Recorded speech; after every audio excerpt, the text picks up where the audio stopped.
నమస్తే. రాష్ట్రంలో జరుగుతున్న రాజకీయ పరిణామాలు, రాజకీయ రచ్చలు, రాజకీయ చర్చలు. ఇటు బీజేపీ, బీఆర్ఎస్, కాంగ్రెస్ అండ్ అలాగే మావోయిస్టులు కూడా కొంతమంది తెలంగాణకు సంబంధించి ఇటు రాజకీయ నాయకులకు, అలాగే కమిషన్ చైర్మన్‌లకు లెటర్‌లు కూడా పంపడం జరుగుతుంది. సో, మాట్లాడదాం వీటన్నిటిపైన మనతో పాటు మాట్లాడడానికి, విశ్లేషించడానికి ఓవి శంకర్ అంటున్నారు. అన్న నమస్తే అన్న. నమస్తే. ఫస్ట్‌గా ఎప్పుడన్నా ఇటు రీసెంట్‌గా బీజేపీ కొత్త అధ్యక్షుడు ఎన్ రామచంద్రరావు అంటే చాలా మంది పేర్లొచ్చి ఎన్ రామచంద్రరావు ఫైనల్ చేసిర్రు. సో, ఎట్లా చూడొచ్చన్న? అంటే అతను ఒక డమ్మీ క్యాండిడేట్, సౌమ్యుడు అని చెప్పి ఈ విధంగా ప్రచారం జరుగుతా ఉంది. సో, ఏమనుకుంటారు మీరు? బీజేపీ సీనియారిటీకి ప్రయారిటీ ఇస్తది గానీ, మూవోని తెచ్చి మాట్లాడిపిస్తది. అది మైనస్. ఓకే. కాబట్టి అది వాళ్ళు సంస్కరించాలి. ఆ పార్టీ గురించి నేను మాట్లాడదలుచుకోలే. ఎందుకంటే 80ల్లో పార్టీ స్థాపన అయితే ఇప్పటి వరకు 2 అంకెల డిజిట్లు చేరుకోలేదు. అట్లాంటి పార్టీ గురించి మనం మాట్లాడి వేస్ట్. అయితే గీతే దేశం గురించి మాట్లాడతా, మోడీ గురించి మాట్లాడతా, అమిత్ షా గురించి మాట్లాడతా, యోగి గురించి మాట్లాడతా, బిశ్వాస్ శర్మ గురించి మాట్లాడతా. దేశానికి ఏం అవసరం లేదు అనేది వాళ్ళు ఆలోచిస్తారు కాబట్టి వాళ్ళ గురించి మనం ఆలోచిస్తాం, వాళ్ళ గురించి మాట్లాడతాం. అంటే తెలంగాణ ప్రజల గురించి తెలంగాణలో బీజేపీ పార్టీ ఆలోచించదంటారా? తెలంగాణలో అసలు బీజేపీ పార్టీ ఉందా? ఏదో యువత మోడీని చూసి ఓట్లేసిండ్రు, అమిత్ షాని చూసి ఓట్లేసిండ్రు, లేదా యోగిని చూసి ఓట్లేసిండ్రు. వీళ్ళని చూస్తే ఎవరైనా కూసున్నోళ్ళు లేస్తారా? లేవ్వరు. సో కాబట్టి వాళ్ళ పార్టీని వాళ్ళు ఎట్లా చంపాలో వాళ్ళకు తెలుసు. వాళ్ళు అధికార పక్షానికి వాళ్ళు కుడిభుజం. వాళ్ళు ఏ పార్టీ వస్తే ఆ పార్టీతో అంటగాగేటోళ్ళు తప్ప వాళ్ళ లోపల స్పైరు లేదు. వాళ్ళ లోపల అధికారం తెస్తాము, పేద ప్రజలకు న్యాయం చేద్దాము అన్న ఆలోచన కూడా లేదు. మమ్మల్ని కాపాడుండ్రా నాయన అని తెలంగాణ ప్రజలందరూ దేశంలో బీజేపీ ఉంది, రాష్ట్రంలో బీజేపీ అంటే పారిపోతున్నారు. అట్లాంటి గురించి మాట్లాడి నా నోరు ఎందుకు ఖరాబ్ చేసుకోవాలి? అంటే లేదు అంటే తను చెప్తే రామచంద్రరావు స్పీచ్ కూడా చెప్పారు. నేను క్యాంపస్లో 14 సార్లు జైలుకు పోయినా, నేను డమ్మీ కాదు, అందరికీ ధమ్కి ఇస్తా, ఇప్పుడు ఉంది చూసుకోండి ఆట అని చెప్పి చెప్తా ఉన్నారు. నీ ఎమ్మెల్యే సీటే నువ్వు కాపాడుకోలేకపోయినావు. కాపాడుకున్నావా? నిన్ను కావాలని మేము గెలిపించినాం. విద్యార్థులకు, నిరుద్యోగులకు గొంతుకైతవని గెలిపించినాం. 6 ఏండ్లు ఆటలాడినావు, పాటలు పాడినావు, కథలు ఓడగొట్టినావు. 6 ఏళ్ల తర్వాత నిన్ను కావాలని నీ ఏబీవీపీలు ఉన్నోళ్ళు, ఆర్ఎస్ఎస్లు ఉన్నోళ్ళు, బీజేపీలు అందరు కలిసి ఓడించారు. అది గుర్తుపెట్టుకుంటే మంచిది. ఆయనతో నాకు సత్సంబంధాలు ఉన్నాయి, వ్యక్తిగత నాకు ఆయనకు పంచాయతీలు లేవు, కానీ అది ఆలోచించుకో ఒకసారి అని చెప్తున్నా నేను. మీరందరూ ఈ సోకాల్డ్ లీడర్లందరూ మీరు అధికారంలో ఉన్నారు కదా, మంచి మంచి పదవులు అనుభవిస్తుండ్రు కదా. పదవులు ఎందుకు ఇన్ని రోజులు 10 సీట్లకు పైన సంఖ్య పెంచలేకపోయారు? ఎమ్మెల్యే స్థానాలు ఎందుకు పెంచలేకపోయారు? మీరు సమర్థులైతే అని మర్చిపోవాలి. నా నోరు ఖరాబ్ చేపియద్దు. ఎందుకంటే ఇన్ని రోజులు నేను బీజేపీ గురించి నేను ఎప్పుడు మాట్లాడలే. నేను మాట్లాడితే ఈ రాష్ట్ర పరిస్థితి గురించి మాట్లాడితే బట్టలని ఉప్పదిస్తా నేను. అయినా అక్కడ దేశంలో మోదీని చూస్తుండ్రు, యోగిని చూస్తుండ్రు. కాబట్టి దేశం కోసం నోరు మూర్చుకోవాల్సిన పరిస్థితి ఉంది కాబట్టి నోరు తెరవలే. కానీ రాష్ట్రంలో ఆ పరిస్థితి లేదు. రాష్ట్రంలో ఇక నోరు విప్పుతాం, ఒక్కొక్కని గుడ్డలు విప్పుతాం. అంటే అధికారంలోకి రాదంటారా? అంటే లేకుల్ వాడి ఎలక్షన్స్ ఉన్నాయి, అందులో ఎట్లవి మేయర్ మాది అవుతుంది, ఎందుకంటే ఎన్ రామచంద్రరావు నేతృత్వంలో అని చెప్పేసి చెప్తారు. బై ఎలక్షన్ కూడా మాది అవుతుంది అని చెప్పేసి చెప్తారు. అది కూడా ఎన్ రామచంద్ర కొత్త అధ్యక్షుడు వచ్చిన ఆ జోషు, ఆ ఊపు మాలో ఉంది అని చెప్పి చెప్తారు. రఘునందన్ రావుని గెలిపించినాం బై ఎలక్షన్లా, ఏం సాధించారు? ఈటల రాజేందర్ని గెలిపించినాం, ఏం సాధించారు? కోమటిరెడ్డి రాజగోపాల్ రెడ్డిని గెలుపు అంచుల దాకా తీసుకుపోయినాం. తెలంగాణ ప్రజలు కాడర్ లేదు, నీకు ఓటు బ్యాంకు లేదు, అయినా మేము ఆడదాకా తీసుకుపోయినాం. అది మీ చేతకంతనం కదా. మీరు అధికారంలోకి రాకపోవడము మీ చేతకంతనం. అది చూడుర్రి, సిగ్గు తెచ్చుకోండి. రాజాసింగ్ రాజీనామా చేసిండ్రు, అట్లా రాజీనామాలు చేయరు మీకు చిత్తశుద్ధి ఉంటే. అంటే సమర్థిస్తారా మీరు రాజీనామా? బరాబర్ సమర్థిస్తా. నేనేమంటా, సీనియారిటీకి ప్రయారిటీ ఇస్తారు, నేను కాదన్న. నేషనల్ పార్టీలలో ఇవ్వండి. సైకిల్ దొక్కటోనికి సైకిల్ దొక్కే పని చెప్పాలి, పోస్టర్ వేసేటోనికి పోస్టర్ పని చెప్పాలి, జెండాలు కట్టేటోనికి జెండాల పని చెప్పాలి, స్పీచ్లు ఇచ్చేటోనికి స్పీచ్ల పని చెప్పాలి, వర్క్ చేసేటోనికి వర్క్ పని చెప్పాలి. అరే మూగోని తెచ్చి మాట్లాడిపిస్తారా మీరు? ఇది మీ కథ. అంటే రాయసింగ్ లేదు పార్టీలో ఎలక్షన్, సంస్థాగత ఎలక్షన్, అవన్నీ అధ్యక్షుడు ఎన్నుకోవాలంటే ఎలక్షన్ ప్రొసీజర్, స్క్రూటినీ అవన్నీ ఉన్నాయి. సో నన్ను నామినేషన్ అయినా మీకో దండం, మీ పార్టీకో దండం రా నాయన అని చెప్పేసి రాత్రికి రాత్రే సమీకరణలు మారినాయి అనేది జనాలలో నోళ్ళల్లో నానుతున్న మాట అది. రాత్రికి రాత్రే. ఈ రాష్ట్రంలో కొంతమంది పెద్దలు ఉన్నారు. ఈ పెద్దలని పార్టీల నుంచి సాగనంపితేనే బీజేపీ బాగుపడుతుంది, లేకపోతే బాగుపడది. యువత చాలా ఉడుకు రక్తంతోటి స్వచ్ఛందంగా పనిచేసేటోళ్ళు బీజేపీ పార్టీకి ఉన్నారు. ఉన్నప్పుడు వాళ్ళనందరినీ నిర్వీర్యం చేస్తుండ్రు, పొడగొట్టుకుంటుర్రు. అది వాళ్ళు సమీక్షించుకోవాలి. సరే, వాళ్ళ గురించి మీరు అడగద్దు, నేను చెప్పొద్దు. సరే, రాజేష్ సింగ్ గురించి ఏం చెప్తారన్న? రాజేష్ సింగ్ రాజీనామా చేసి వచ్చేసారు. ఇక బీఫామ్ మీద గెలిచిన అవసరం అయితే స్పీకర్ చెప్పుర్రి, దాని తర్వాత అదే అని చెప్పి. రాజా సింగ్ గారు కొన్ని సందర్భాలలో వివాదాస్పదుడు కొన్ని మాటలలో, కానీ ఈ విషయంలో మాత్రం మంచి నిర్ణయం తీసుకున్నాడు, సముచిత నిర్ణయం తీసుకున్నాడు. ఇంకా నేను అడుగుతున్నా, ఇంకా కొంతమంది ఉంటే రాజీనామా చేసేసేయాలి. అసలు ఈ దుకాణం ఎందుకు? ఈ దుకాణం ఎత్తేయాలి. దుకాణం అవసరం లేదు. తెలంగాణ ప్రజలకు వాళ్ళు ఒరగబెట్టేది లేదు, చేసింది కూడా లేదు. కాబట్టి దుకాణం ఎత్తేస్తే మంచిది అనేది నా ఉద్దేశం. అందుకనే నేను మాట్లాడా అనుకున్నా, మీరు మాట్లాడిపిస్తున్నారు. మరి ఎట్లా మళ్ళీ పరిస్థితి ఎట్లా? తెలంగాణలో బీజేపీ ఎప్పటికైనా సరే అధికారంలోకి వస్తాం మేము అని చెప్పేసి వాళ్ళు బలంగా ఉన్నారు ఈ నేపథ్యంలో. సో ఇవన్నీ రాజకీయ సమీకరణ, రాజకీయ పరిణామాలు చూసుకుంటే ఎట్లా? పగటి కళలుగా అంటుండ్రు. ఏళ్ళ తరబడి అధికార ప్రభుత్వంతో అంటగాగుతుండ్రు, బయటికే విరుద్ధం, కానీ అంతా లోపాయకార ఒప్పందమే. అట్లాంటప్పుడు ఇంకెక్కడికి వెళ్ళొస్తుంది? పగటి కళలు కావా ఇవి? పగటి కళలే ఇవన్నీ. సో మర్చిపోవాలి ఇక. అసలు నేను అందుకనే ఈ రాష్ట్రంలో ఈ శాఖను ఎత్తేస్తే కనీసం శివసేన లాంటిదో, లేకపోతే ఇంకేదో హిందూ సంస్థలు ఉంటాయి కదా, ఇంకా సంస్థలు లాంటివి పెడితే కనీసం వాటికన్నా 4 సీట్లు వస్తాయి. వీళ్ళకి రావు, బీజేపీకి రావు. సో శివసేన వచ్చే ఛాన్స్ ఉందా? ఎందుకంటే చాలా వార్తలు వినిపిస్తాయి, రాజసింగ్ అడ్డుపోతారు అది అని చెప్పేసి. వస్తే మంచిదే, మేము స్వాగతిస్తాం. హిందూ ఇజం పేరట ఒక పార్టీ ఉంది, హిందూ సమాజానికి ఒక పార్టీ ఉపయోగపడుతుంది అన్న దేన్నైనా ఎవరైనా ఆదరిస్తాం. ఎవరు పనిచేసినా దానికోసమే కదా. ప్రాథమికంగా పారదర్శకంగా ఎట్లా పనిచేసినా స్వాగతిస్తాం, అట్లేం లేదు. సో ఇంకో విషయం చూసుకుంటే బీఆర్ఎస్ పార్టీకి సంబంధించి అలాగే జాగృతి, సో కల్వకుంట్లకు అయితే రైలు రోకో చేస్తామని చెప్పేసి చెప్తాను. దానికి సంబంధించి అన్ని సిపిఐ వామపక్ష పార్టీ నాయకులతో అందరితో కూడా కలిసి మాట్లాడుతూ, ఆర్ కృష్ణ గారితో కూడా మాట్లాడుతూ, సో రైలు రోకో ఎత్తాం, బీసీలకు సంబంధించి 42 రిజర్వేషన్ కావాలి అని చెప్పేసి, సో దీన్ని సక్సెస్ చేయాలి అని చెప్పేసి తను తిరుగుతా ఉన్న పరిస్థితిలో. ఇప్పుడు కాంగ్రెస్ పార్టీ 42% ఇవ్వడం అనేది మోసం. మొదటి నుంచి చెప్తున్నా, రాజ్యాంగ విరుద్ధం, చట్ట విరుద్ధం. అయినప్పటికీ దాన్ని తీసుకుపోయి 9వ షెడ్యూల్లో చేర్చడం వల్ల చట్టబద్ధత వస్తుంది అని అంటుండ్రు. ఈ మూర్ఖులకు నేను చెప్తున్నా, కేశవానంద భారతి కేసు చదవాలి. మీరు చదువు రాకపోతే వాడిన పక్కకు కూకుండా పెట్టి చదివిపియాలి మీరు చేసిన మోసంకి. ఇందిరా సహాని కేసు చదవాలి.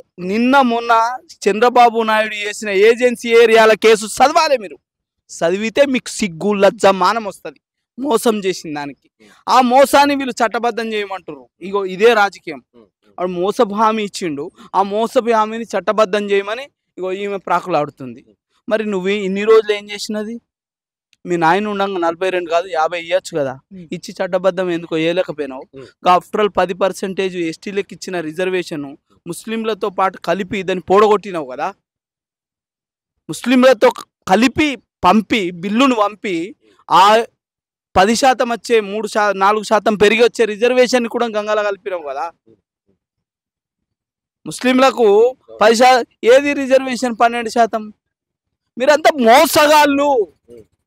ఆ మోసానికి చట్టబద్ధం చేయాలంటారు మీరు. ప్రజలకు తెలియదు పాపం. నాలాంటోడికి తెలిసిన విషయాలు కొన్ని చెప్తే కొందరికి నచ్చుతాయి, కొందరికి నచ్చాయి. నేను చట్టం చెప్తున్నా, వాస్తవం చెప్తున్నా. ఇది కదా ప్రజలకు కావాల్సింది, చట్టబద్ధమైన హామీలు కదా ప్రజలకు కావాల్సింది. ఇలా నేను తెలంగాణ ప్రజలకు, ప్రతిపక్షాలకు, ఇంకా మిగతా టీఆర్ఎస్ పార్టీని నమ్మే అందరికీ దండం పెట్టి చెప్తున్నా, తెలంగాణ ఉద్యమంలో మమ్మల్ని పురిగొలిపి మా పానాలు తీసిండ్రు, మా మీద కేసులు చేసిండ్రు. ఇప్పుడు వాళ్ళు మాత్రం బెంజ్ కార్లల్లో తిరుగుతుండ్రు, మంచి విల్లాలల్లా, బంగ్లాలల్లా, విలాసవంతమైన భవనాలల్లా ఉంటుండ్రు వాళ్ళు. కాబట్టి ఇప్పటికీ చెప్తున్నాం, మేము పేదోళ్ళుగా ఇట్లనే ఉన్నాం. వాళ్ళ ఆస్తులు పెరిగినాయి, అంతస్తులు పెరిగినాయి, వాళ్ళ రాజకీయ పదవుల మార్పులు జరుగుతున్నాయి. కాబట్టి వాళ్ళని నమ్మకుండ్రి, ఇప్పటికే రైలు రోకో కేసులు ఉద్యమ కేసులే ఇప్పటి వరకు ఎత్తేయలేదు. ఇప్పుడు మళ్ళీ మీరు రైలు రోకో కేంద్రనుకో జీవితంలో ఎవ్వడు మీ కేసులు మాఫీ చేయడు. మీరు తిరిగి తిరిగి తిరిగి మీ సావు అవుతుంది. పోకుర్రి, మీకు దండం పెట్టి చెప్తున్నా నేను. అంటే మళ్ళీ పాత పరిస్థితి వస్తుందంటారా? అది తెలంగాణ ఉద్యమం. అందులో కొన్ని కేసులు ఎత్తేసినేమో రాష్ట్రపతి ప్రభుత్వం పరిధిలో ఉన్నాయి, కేంద్ర ప్రభుత్వం పరిధిలో ఉన్నాయి. ఏ కేసు ఎత్తేయలేదు. అది కొట్టుడు పోవాలి, కొట్టుడు పోయేదాకా కొట్టుకొని తిరిగి సావాలి. మన సావే అవుతుంది. ఇక మనకు సమాధి కడతారు వీళ్ళు రాజకీయ నాయకులు. కాబట్టి దండం పెట్టి చెప్తున్నా, రైలు రోకో కార్యక్రమానికి మీరు ఎవ్వరు పోవద్దు. అది మోసపూరిత పని. కేంద్ర ప్రభుత్వం మీద ఒత్తిడి తేవాలని రైలు రోకో పెడుతుంది. కానీ దానిలో పోతే సమిధలు మనం పదవులు వాళ్ళయి. కాబట్టి మీకు దండం పెట్టి మరొకసారి చెప్తున్నా, అది మోసపు హామీ కాంగ్రెస్ ఇచ్చింది. దాన్ని అమలు చేయమని టీఆర్ఎస్ పార్టీ చెప్తుంది. అంటే ఈ రాజకీయ నాయకులు ఎట్లుంటారో మీరు అర్థం చేసుకోర్రి. సో ఇంకో విషయం అన్న, ఇటు రాష్ట్రంలో మావోయిస్టులకు సంబంధించి ఆపరేషన్ కగార్ అనేది కేంద్రం చేస్తున్న నేపథ్యంలో కొన్ని లెటర్లు వచ్చాయి. రీసెంట్గా మంత్రి సీతక్కకేమో మీ ములుగు జిల్లాలో కావచ్చు అక్కడ ఏజెన్సీ ప్రాంతాల్లో మా ఆదివాసులను నిలగొడుతారు, ఏం చేస్తారు అక్క అని చెప్పేసి ఒక లెటర్ వచ్చింది. ఇంకోటి ఆక్నూరి మురళి కావచ్చు, లేకపోతే ఇటు రియాజ్ సార్కి, అద్దెకి దయాకర్, ఇట్లా వీళ్ళందరికీ కూడా ఒక లెటర్ వచ్చింది. అంటే తెలంగాణ సీఎంకి సలహాలు మంచిగా ఇవ్వండి విద్యా వ్యవస్థ పైన అని చెప్పేసి ఈ విధంగా ఈ లెటర్స్ ఎట్లా ఉండొచ్చు మన మావోయిస్ట్ పార్టీ? అసలు తెలంగాణలో విద్య ఉందా? విద్యా వ్యవస్థ ఉందా? చచ్చిపోయింది ఆల్రెడీ. ఆయన నిన్న రివ్యూ మీటింగ్ పెట్టి ముఖ్యమంత్రి ఏమంటుండంటే ఇంటర్ విద్యలో డ్రాప్అవుట్స్ పెరిగినరు. అవునయా, డ్రాప్అవుట్స్ పెరగకపోతే బ్యాక్ డోర్ నుంచి వచ్చిన వాళ్ళని, పనితి శాతగాని వాళ్ళని, చదువు శాతగాని వాళ్ళని ఉద్యోగులుగా ఉంచితే వాళ్ళ పనితీరు ముదింపు చేయకపోతే ఎట్లా విద్యా వ్యవస్థ మెరుగుపడుతుంది? కనీసం సోయి ఉండి మాట్లాడాలి ఎవరు కానీ. నేనేమంటున్నా, రాష్ట్రానికి యాక్ట్ 2 ఆఫ్ 1994 అని ఒక యాక్ట్ చేసుకున్నాము. ఆ యాక్ట్ ప్రకారం అది చదువుండ్రు ఒకసారి. యాక్ట్ ప్రకారం జనాభా శాతంలో 10% మించకుండా జనాభా దామాష ప్రకారం ఎంప్లాయ్మెంట్ ఉండాలి. ఎంతమంది ఎంప్లాయ్మెంట్ ఉంది, పెరిగిన జనాభా దామాష ప్రకారం కొత్త ఎంప్లాయ్మెంట్ క్రియేట్ అయింది అనే విషయాలు ఏవి లేవు. ఇలా సిగాచి పరిశ్రమలో రక్త ముద్దలు బొక్కలు ఏరుకోవడానికి దొరుకుతలేవు మనకు. అంటే ఎవ్రీ ఇయర్, ఎవ్రీ 6 months కోసారో, ఎవ్రీ 3 months కోసారో, ఎవ్రీ 1 year కోసారో ఇన్స్పెక్షన్ అనేది ఉండాలి. ప్రతి డిపార్ట్మెంట్ ఆ డిపార్ట్మెంట్ పనిచేయాలి. కానీ ఆ పనిచేయడానికి అధికారులు లేక వాటి తనిఖీలు లేక ఆఫీసులలో కూకుండి ఇలా ఫైల్ ఆమోదించడం వల్ల ఇలా వాళ్ళ శవాల మీద పాలాలు ఏరుకుంటుర్రు. ఇలా అదే ముందే జాగ్రత్త పడి ఉంటే ప్రతి ఎవ్రీ 6 months కోసారి ఇన్స్పెక్షన్ చేసి టీములను పంపించి ఫైర్ సేఫ్టీ ఉందా లేదా, సరే ఏవైతే పేలిన బాయిలర్స్ ఉంటాయో అవి మ్యానుఫ్యాక్చర్ యూనిట్కి ఎంత దూరం ఉంది, ఏ రకంగా ఉండాలి, అసలు ఈ రాష్ట్రంలో ఫైర్ ఉందా? ఫైర్ సేఫ్టీ లేనే లేదు. నిన్న కాక మొన్న చార్మినార్లా 17 మంది సజీవ దహనమైనరు. అరే కొత్త కట్టే బిల్డింగ్లకు, ఫ్యాక్టరీలకు, ఇండస్ట్రీలకు, ఐటీ కంపెనీలకు ప్రణాళికబద్ధంగా కట్టాలి కదా.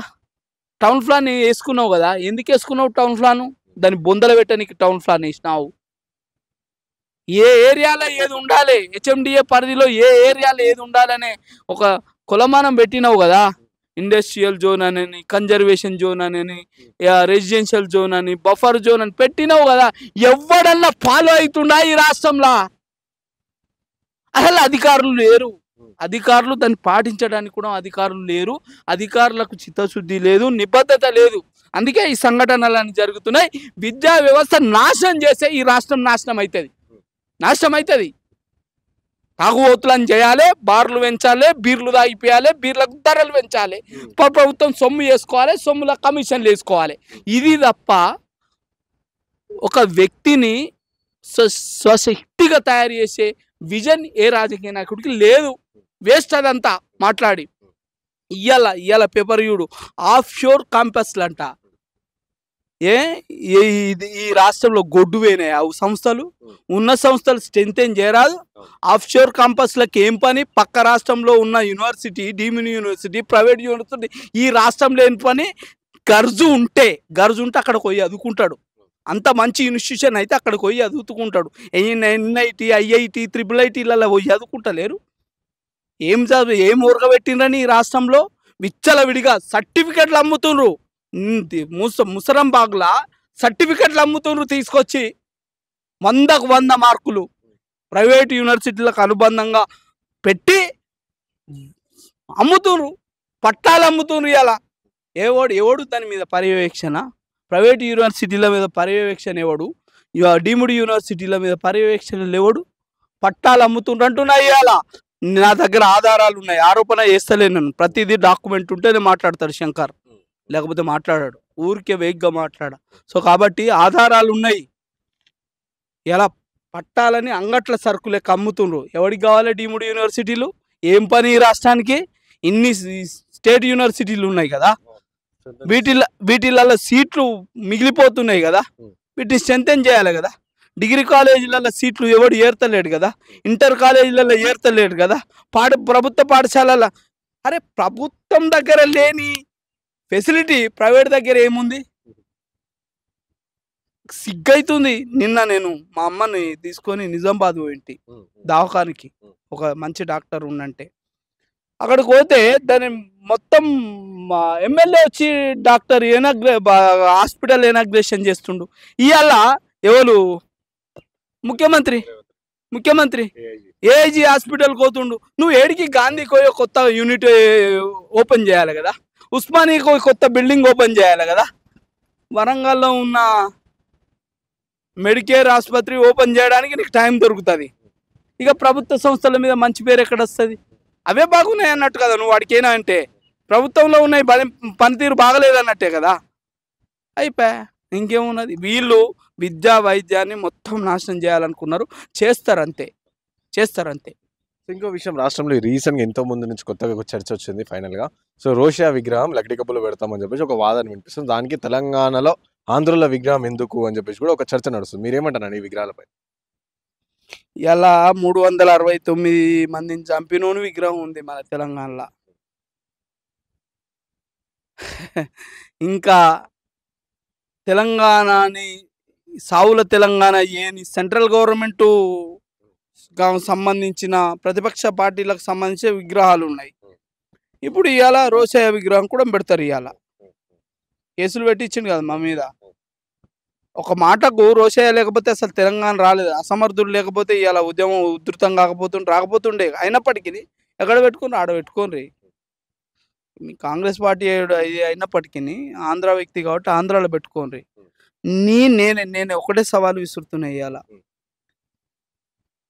ఇవాళ తెలంగాణ సమరయోధులు, తెలంగాణ స్వాతంత్ర సమరయోధులు, తెలంగాణ ఉద్యమకారులు, తెలంగాణ అమరవీరులు ఎవరైనా ఉంటే వాళ్ళ విగ్రహాలు ఆంధ్రాలో పెడితే ఇక్కడ పెడదాం. లేకపోతే ఇక్కడ విగ్రహాలు అవి పెట్టినా ఎన్నడో ఒక రోజు కూలగొట్టే రోజు వస్తుంది. ఆ రోజు మిలియన్ మార్చిలో కూలగొట్టినాం కదా, అట్లా కూలగొట్టే రోజు తెచ్చుకోకుండ్రి. అడ్డగోలు విగ్రహాలు పెట్టి కూలగొట్టే పరిస్థితి, ప్రజాగ్రహం వచ్చి కూలగొట్టే పరిస్థితి తెచ్చుకోకుండ్రి. ఇన్ని పెట్టకుండ్రి, ముబ్బడిగా పెట్టకుండ్రి. వాళ్ళు మనకు ముళ్ళు నెత్తిపుళ్ళు కడిగింది ఏం లేదు వాళ్ళు మనకు. కాబట్టి ఇలా అసలు వాస్తవం మాట్లాడుకోవాలంటే ఈ వెనుకబాటు కారణం అంతా ఈ పార్టీలే. ఈ పార్టీల ప్రపకండ లేనిది ఎక్కడిది? మోసం. వాళ్ళ రాజకీయ నిరుద్యోగుల కోసం తెలంగాణ వచ్చింది. వాళ్ళ అవసరాలు తీర్చుకోవడానికి కోసం, అందలం ఎక్కడానికి కోసం ప్రజలను మోసం చేస్తున్నారు. మోసాలని ఇంకా గుర్తించాలని ప్రజలకు నేను విజ్ఞప్తి చేస్తున్నా. Thank you.